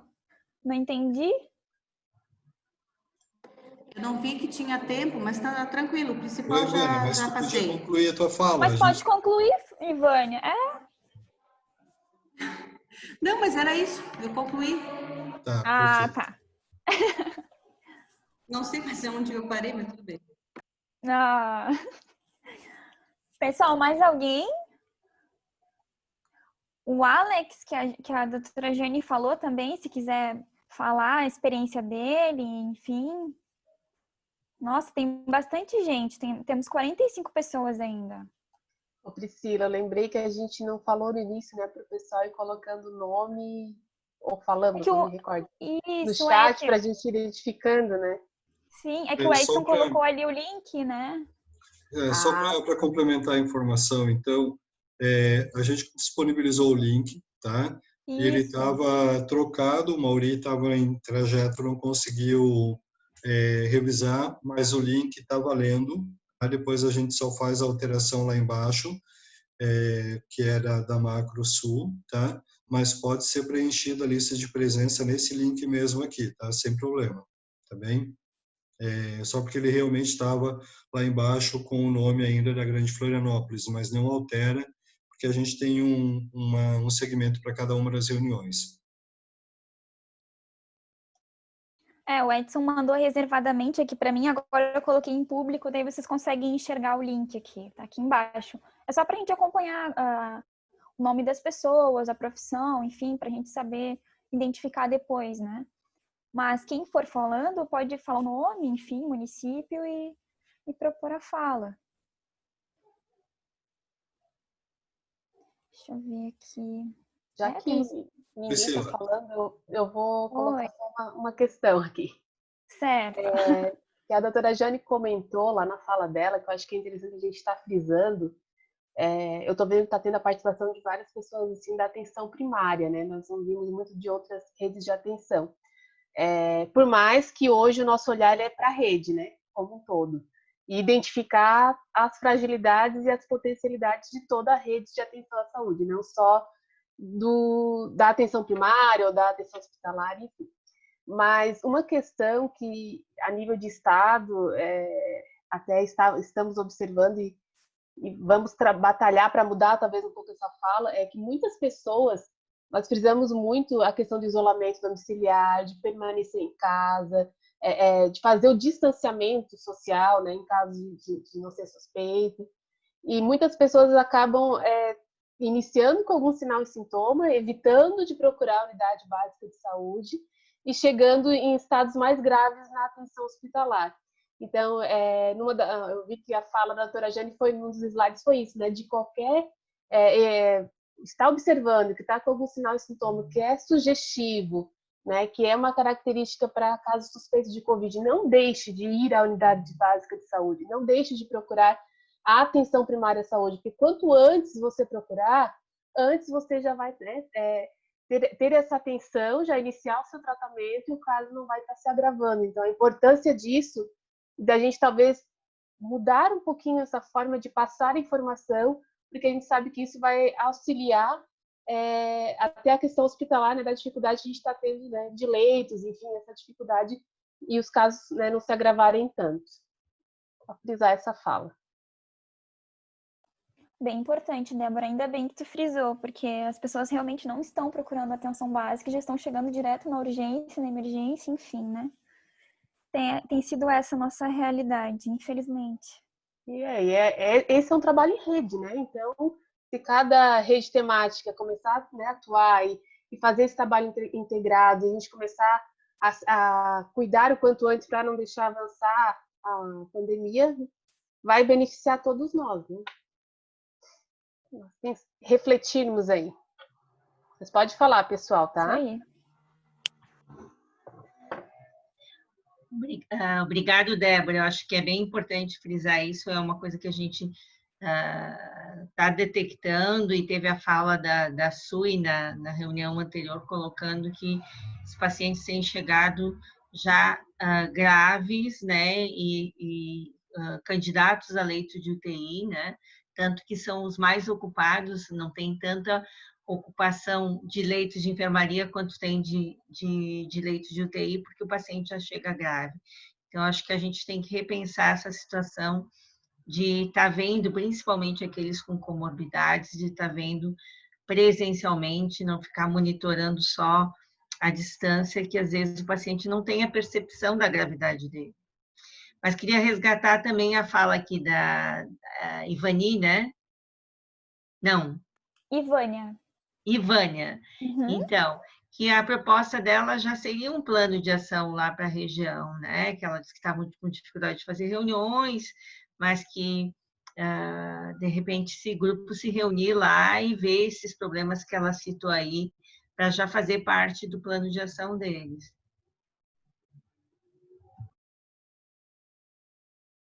Não sei se o Alex quer falar alguma coisa também.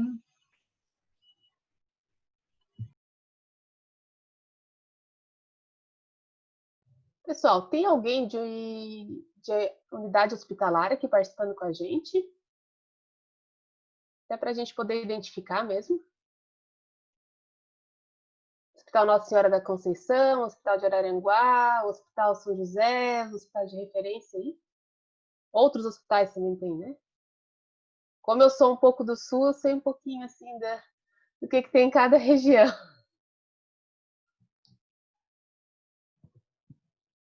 Acho que não tem aqui. Então, eu sou a Kalinka de Tubarão, coordenadora da APS. A Ivânia, ela colocou uma situação assim bem pertinente, a questão da comunicação, né?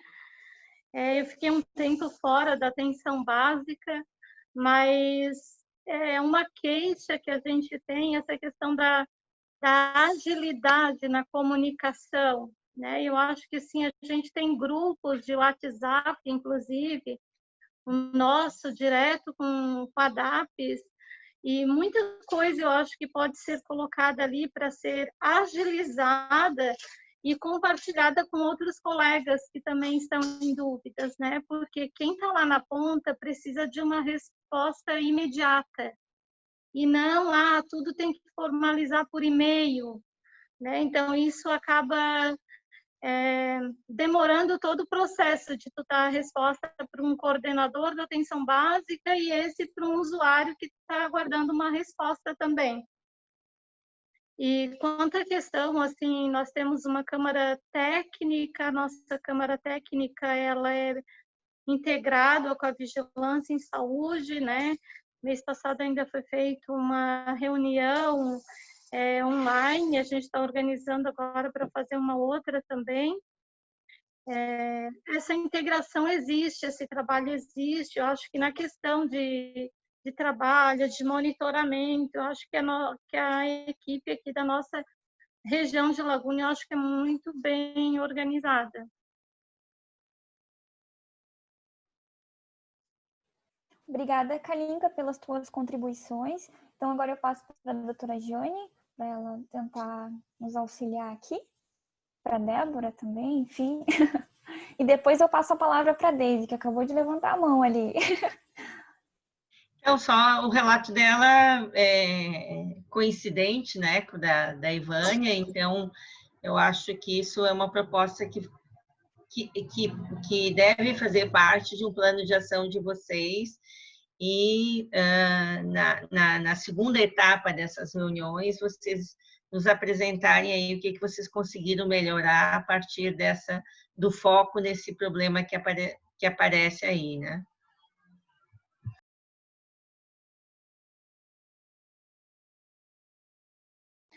Ok, doutora Jane, então eu passo a palavra para Deise. Deise, o teu microfone está desligado.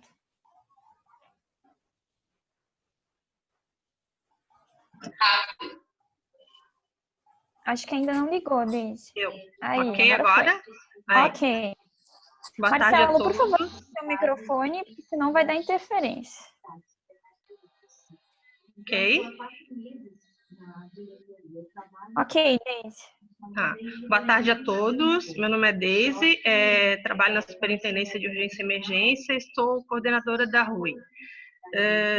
Só queria contemplar um pouquinho com a fala da Ivânia ali na questão da ampliação dos leitos, né? Ali para a região de Laguna, tá para ampliar, é muito breve, aí acredito que no máximo 10 dias no Hospital de Laguna, mais 10 leitos de UTI, e de Imbituba tá para início de setembro.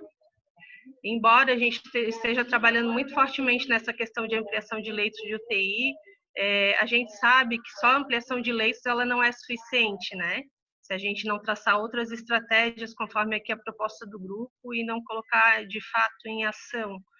E muito a conscientização da população também em relação a isso, a questão de isolamento, trabalhar estratégias nesse sentido. A gente já ampliou no estado mais de 580 leitos de UTI e ainda assim a gente vê que não são suficientes, né? Muitas macro-regiões aí estão quase chegando a 100% da sua lotação. Então, é uma preocupação muito grande.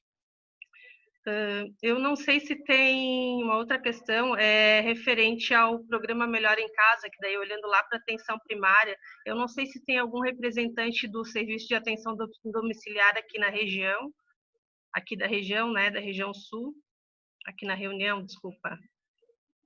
Teria algum representante? Porque, assim como em outras macro-regiões do estado, na região sul nós temos dois municípios que contemplam, né, esse programa Melhor em Casa, que é um serviço que agora, assim como já é de rotina, mas agora na Covid também, eles estão fazendo um trabalho de deshospitalização. Então, acho que, de repente, é uma estratégia de a gente focar nesses profissionais e verificar, né, como é que está sendo feito o trabalho deles, para que a gente possa apoiá-los nesse sentido também. Como é que está sendo feito esse trabalho relacionado à Covid. Porque eles olhando para o paciente, né, tratando essa questão da deshospitalização, a gente está deixando o leito, trabalhando com giro de leito, isso também é uma ação muito importante, não só na rotina, mas como nesse momento de pandemia. Eu penso que, se não tiver alguém aqui nas próximas reuniões, vamos focar nesse convite também. Eu já solicitei para os coordenadores do grupo condutor, né, que convidasse a atenção primária, enfim, todas as redes, mas focar para que esses profissionais estejam presentes também, para que a gente reconheça essa fala, tenha esse conhecimento deles lá da ponta, também desse programa. Por fim, é isso, gente. A gente está à disposição para trabalhar e apoiar no que for necessário. Ok, obrigada, Deise. Jane? Importante que você coloca, Deise, a gente vai identificar quem são os responsáveis aí para trazer essa fala deles. Acho bem importante mesmo.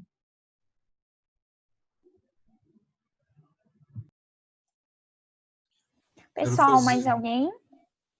Edson? Estou sinalizando aqui 1 hora, já quero falar 3 horas. Que exagero! Olha só, o propósito é esse mesmo, dar uma descontraída aqui para ver se o povo fala um pouquinho. Nós ainda temos 14 minutos de reunião. Mas, enfim, o que eu gostaria de colocar para vocês aqui dentro da perspectiva COSEMES, né? Qual é esse papel que se está buscando diante a implementação ou a implantação do guia, né? Falamos de implementação porque primeiro o guia já foi divulgado para todo mundo, para todos os municípios, por meio dos apoiadores, e a gente sabe que isso foi uma efetiva ação mesmo. Então, nesse momento seria pensar também numa implementação das várias áreas que compõem a rede de atenção à saúde. Quando a Kalinka expõe ali a respeito da dificuldade, por exemplo, de comunicação, que alguns processos poderiam ser muito melhor validados e melhor atendidos e com respostas mais rápidas, se a comunicação não tivesse que ser estritamente por e-mail, né? Porque o WhatsApp está na mão, todo mundo lê. E é engraçado porque o e-mail também está no celular da maioria das pessoas. Quando você vincula uma conta, você já tem que vincular o teu e-mail, né? Então, isso seria prático também, seria fácil a pessoa deixar a notificação de e-mail e acompanhar suas notificações para responder. A gente sabe que o que acontece na maioria das vezes é fixar só no WhatsApp. E aí não aceitam que a comunicação seja por WhatsApp. Vejo que é um ponto falho no processo. Então, isso é uma proposta que se traz também. O que nós estamos fazendo, como estamos fazendo e como poderemos melhorar isso, né?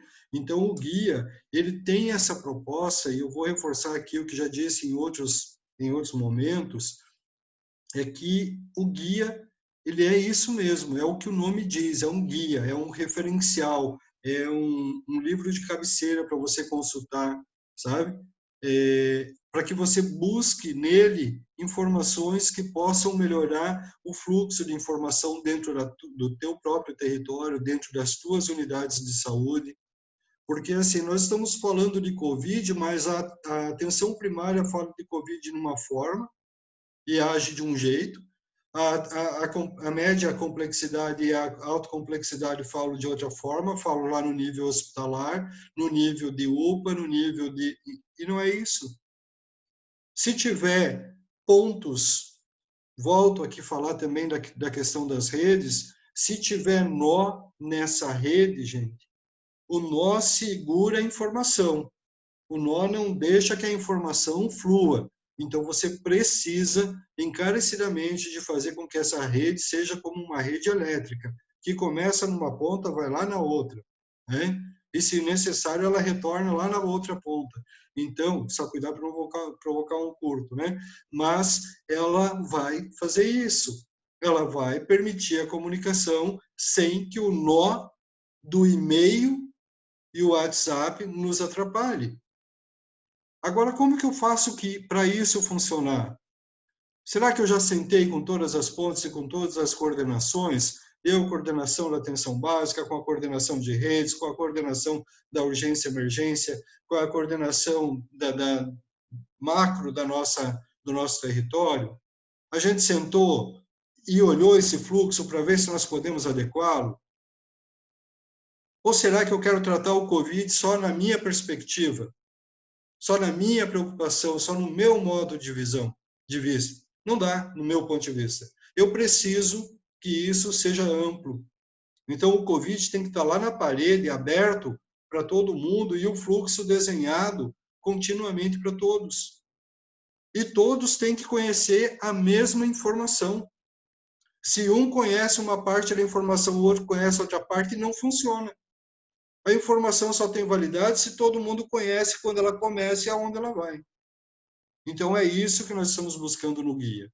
É dessa forma que nós estamos tentando implementá-lo ou implantá-lo. Porque se o município se preocupa só com o seu problema, talvez o tempo aí, Pri. Se o município se preocupa só com o seu problema... 30 segundinhos, Edson. Consequentemente, ele não vai resolver o problema. Não vai. Porque esse problema perpassa o seu território. Esse problema vai lá na ponta, onde nós temos o quê? As referências para esse município. Pega um município pequeno, aí da região Macro-Sul, seja qual for, de qualquer ponta, pega um município pequeno, e olha o que ele tem de estrutura e o quanto que ele vai dar de devolutiva. Quem que são as referências dele? É isso que eu preciso conhecer. É isso que a minha atenção primária precisa conhecer e a minha coordenação total do território também precisa conhecer. Por quê? Porque eu vou usar a referência lá no outro município maior. Então, se não houver, gente, essa comunicação, vai ser falho. Então, aqui não estou fazendo uma pergunta só no sentido de start, mas uma pergunta que diga para você olhar enquanto território, quando você senta, quando foi a última vez que você sentou, quando você pretende sentar novamente, e que todos os atores conheçam essa informação na mesma intensidade. E que todos os atores saibam para onde ir. Se o paciente veio da unidade básica que nós estamos, ou da unidade da atenção primária, como a gente costuma falar agora, né? Se ele veio dali, ele sabe que aquela ali é a porta de entrada dele. Mas se essa porta não estiver em contato e conversa permanente com as outras portas, esse paciente não vai saber em qual porta bater. Edson. Finalizei. Vou fechar o teu microfone. Ai. Então, é isso que a gente precisa entender como proposta do guia. É esse sentar, reorganizar, repensar o nosso fluxo desde o nosso município, como região e depois como macro-região. Sem isso, gente, o guia é só mais um papel para ficar lá no canto ou na gaveta, tá? E ele não veio para isso, ele veio para ser o nosso livro de cabeceira, para todo dia. Isso aí, Edson. Obrigada pela fala. Eu já vou passar para a Alzira e para a Rosane em seguida, para a gente concluir. Então, eu achei muito interessante a fala do Edson, mas eu queria fazer um resgate aqui, a fala acho que foi a Deise. A Deise, quando ela colocou em relação à questão da ampliação dos leitos, né? Eu acho muito importante a ampliação, porque essa ampliação é em decorrência da demanda que existe, das necessidades que foram identificadas. Mas eu queria fazer uma ressalva no sentido de que, se a gente não tiver medidas protetivas, se a gente não tiver o isolamento social, o isolamento domiciliar para os casos de síndrome gripal e de Covid, nós nunca vamos ter leitos suficientes. Então, acho que atualmente o grande investimento que a gente tem que fazer em relação à prevenção da Covid, eu não consigo visualizar outro caminho. É a questão do isolamento social e o isolamento domiciliar nos casos de Covid, os principais. Existem outros, lógico, mas eu acho que esses dois, eles são fundamentais. Identificou a síndrome, faz o isolamento, porque a gente sabe que nós estamos com dificuldade de testagem, não sei aí em Santa Catarina, mas na maioria dos lugares existe essa dificuldade. Você demora muito tempo para identificar se fazer o teste e receber o resultado, saber se é Covid ou não. Então, é isolar os casos de síndrome gripal, confirmou o Covid, continua o isolamento, como recomendado, os 14 dias de isolamento, e o isolamento social, evitar aglomerações, evitar festas, como foi colocado. Isso tudo que está acontecendo, que as pessoas não entenderam ainda a gravidade da situação. Eu acho que essa é a grande problemática, né? É você não entender o momento que a gente está vivendo, a situação que nós estamos vivenciando, né? E a gente não sabe quem vai agravar ou quem não vai agravar. A gente vê pessoas, mas eu não faço parte do grupo de risco. Sim, e a gente está vendo a mortalidade muito grande de pessoas que não têm comorbidade e não estão na faixa acima dos 60 anos de idade, que é a faixa onde é o grupo de risco etário para a Covid-19. Né? Então, era essa ressalva que eu queria colocar. E aproveitando que eu estou com a palavra, eu queria, assim, como um dos objetivos também dessa oficina, né? É a questão de de fazer a implantação de um grupo condutor a nível de macro-região. Né? E aí, não sei se seria o objeto da gente já discutir quem da região, porque se a gente não identifica uma pessoa da região para tomar essa frente, para estabelecer esse grupo condutor, para replicar as oficinas ou replicar orientações, recomendações, fica assim um pouco difícil, porque fica bastante abrangente. Eu sempre brinco e digo que eu acho que precisa ter um CPF para depois a gente saber quem foi que iniciou. Não é que a pessoa, né, que o profissional vai ficar com a responsabilidade de fazer, é que ficaria com a responsabilidade de fazer, de começar a ver quem são essas pessoas que vão compor esse grupo regional, macro-regional. E como a Jane colocou, e buscar quais as estratégias, né, de identificação desse grupo e também do plano de ação, que é uma das propostas que sejam trazidas na próxima oficina que a gente vai realizar. Como eu já falei muito hoje, eu quero já agradecer, né, já tem um pouco tempo, agradecer a oportunidade, parabenizar todo o grupo e agradecer a presença de todos, né, e dizer que o que a gente espera do guia é que ele seja capilarizado, que chegue a todos os profissionais e, consequentemente, que chegue também para a população, que é isso que a gente mais deseja. Muito obrigada, então, a todos. Ok, obrigada, Alzira. Passo a palavra agora para a Rosane, né? 3 minutinhos, e depois para a Deise também 3 minutinhos. Ok. Vocês estão me ouvindo? Porque eu tive Sim, estamos ouvindo. Tive um problema na internet no meu notebook, tive que sair, entrar no celular, eu perdi um pedaço da reunião. Então, mas a minha fala é mais no sentido mesmo de reforçar essa fala do Edson, né, e da Alzira agora, no sentido da capilaridade e saber, assim, neste grupo, quem é que está aqui, que pode ser a pessoa que vai iniciar, vai chamar, vai puxar o grupo condutor macro-regional. Não sei se nessa minha saída isso foi discutido, Jane, se alguém se propõe, né, se aqui tem todos os... Estamos esperando a pessoa se propor e vai chamar o grupo. A gente entende que é difícil, eu vou ficar com essa função. Porém, se isso não acontecer, os problemas de comunicação vão continuar e tendem a piorar. E parece que essa foi uma questão, né, que precisa ser discutida. Quais são as estratégias de melhorar essa comunicação? E nada melhor do que sentar, né, os pontos de atenção, as pessoas responsáveis por esses pontos, os seus representantes, para pensar quais estratégias. É grupo de WhatsApp, planilha Google Form, tem algumas estratégias, né? Como é que nós vamos melhorar isso? É grupo de WhatsApp? Não sei se isso tem algum problema, porque senão as pessoas vão continuar se perdendo na rede. A gente tem visto aí que vocês já estão, né? Foi dito, 81% da capacidade de UTIs, as pessoas estão entrando para uma fase de gravidade rápida, né? E isso tende a continuar, fora essa questão do isolamento que a Alzira traz. É uma dificuldade grande. Quais estratégias exitosas os municípios têm utilizado? Isso também é uma troca que precisa acontecer a nível regional, não é? A nível da macro-região, porque tem culturas diferenciadas, experiências diferenciadas. É nesse sentido, né, que eu queria também deixar palavras e dizer que faz parte hoje, né, dessa implantação do guia, implantação desse fluxograma que também está sendo construído aí a várias mãos por esse grupo condutor, né, essa parceria com o COSEMES. Isso traz um fortalecimento que a gente pode, né, nos apoiar nesse momento, fortalecer a rede. Tá? Não sei se teremos outra oportunidade de falar, mas também quero agradecer a oportunidade de estar aqui e sempre estar nos colocando à disposição.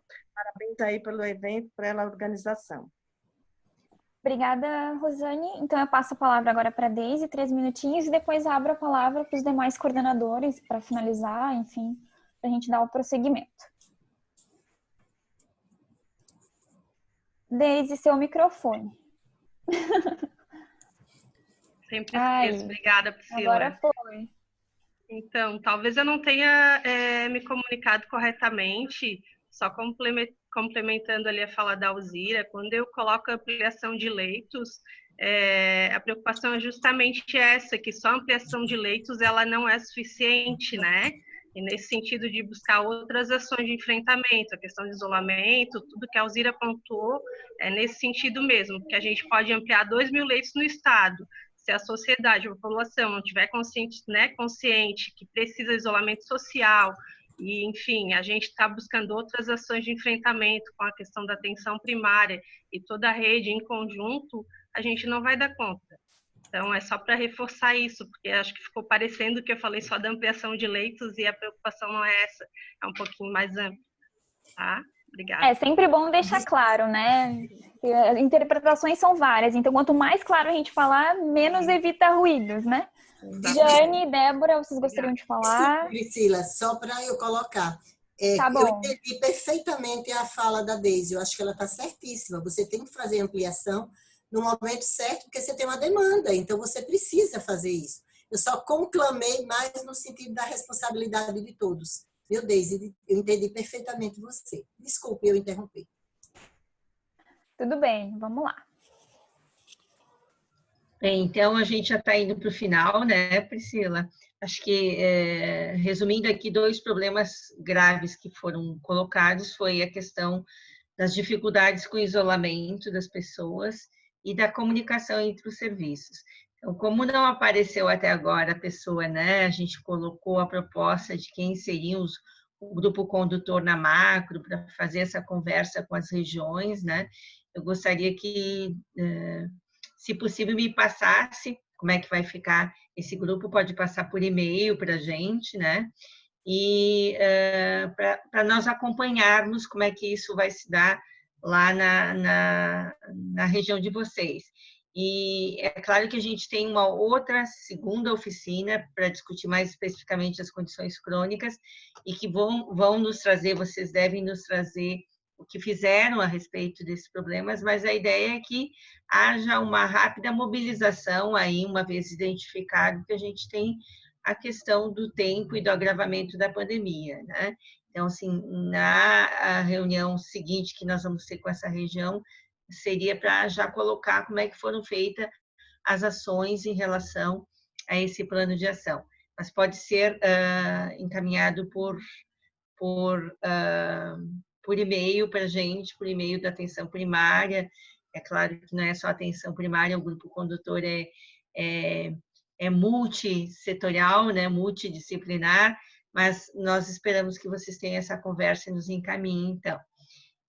Mas agradecer a todos a participação, né? Sei que num momento de tanta coisa, a gente parar um minutinho para conversar, mas às vezes organizar os processos faz muita diferença lá na ponta no que a gente está fazendo. Obrigada a todos. Obrigada, doutora Jane. Passo a palavra para a Débora, então. Agradecer a participação de todos.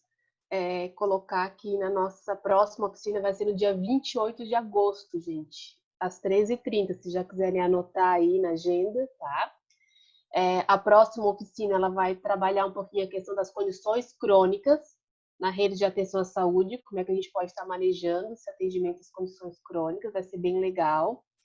E teve uma oficina, né? A primeira que a gente fez, acho que foi com a Macro Vale do Itajaí, a semana passada, e a gente acertou que a região pudesse nos trazer já o que conseguiu avançar nesse primeiro momento dessa primeira oficina, se conseguiram reunir os integrantes, né, de outras áreas da rede, se conseguiram reunir a nível macro, a nível regional, o que conseguirem. Então, se vocês quiserem trazer um pouco disso, acho que também é legal, né? Creio que pode estar auxiliando nesse momento aí dessa discussão, né? A Rosa perguntou ali, né? É dia 28, tá? Às 13h30. Serão 2 oficinas com cada macro-região. O perfil vai ser por macro, porque não tem condições de a gente fazer a nível regional, até em decorrência do avanço da pandemia. A doutora Jane comentou isso, né? Sempre coloca que não teríamos condições de parar, seria o ideal, né? Por região.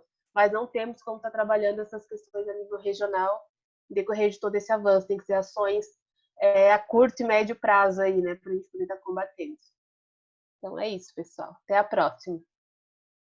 Ok, Débora. Então eu também finalizo a minha fala. Agradeço a participação de todos.